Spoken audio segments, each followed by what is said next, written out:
Hey, wireless industry. Remember that time you went to a really fancy restaurant and ordered the steak and lobster, but told the server you were only going to pay $10 for it? And they agreed to your ridiculous demand? No? That's right, because that's not how things work. So why do we, as an industry, allow our clients to do that to us? Why do we allow customers to dictate what they want to pay? And why do we give in to phrases like, you'll become more profitable as you become more proficient? Meanwhile, year after year, we're informed that we must reduce our pricing as our costs spiral out of sight.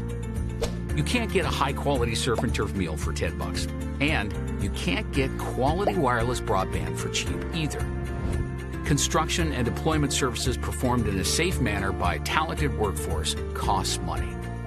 So why are we acting like it doesn't? Why are wireless and broadband infrastructure contractors, essential service providers, and the backbone of connectivity the ones who suffer?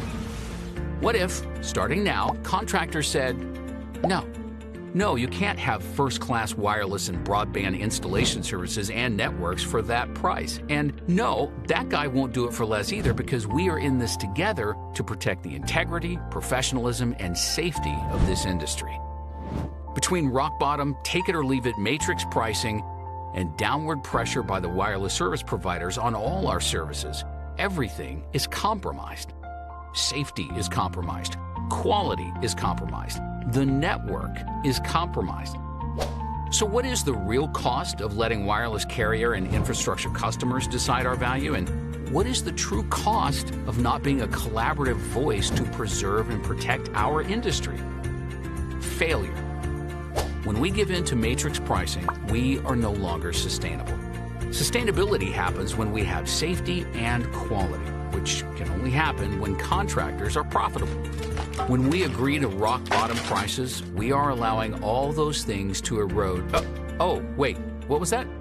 You wanted to win the race to 5G against China and close the digital divide? Guess what? You can't do that if you don't have tower technicians. You don't have tower technicians if you underpay them, undertrain them, or, if industry workers die or sustain massive injuries because some contractors cut corners and took safety shortcuts to remain sustainable, and their matrix-demanding customers know it. Brutal? Sure, but honest. If our workers aren't safe, they'll find a new industry. If you can't pay them what they're worth, and you won't be able to if you cave to unprofitable matrix pricing, they will find another profession that will. We need to protect our industry, protect our NATE members and their employees. So that's the bottom line.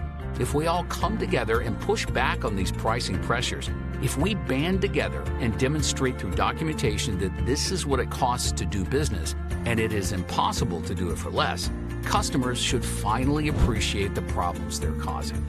Because if they don't, at best, we risk losing people to other industries that pay better and are maybe less risky. At worst, we risk injuries or the lives of the very people who make any of this possible. And for what? To save a few dollars?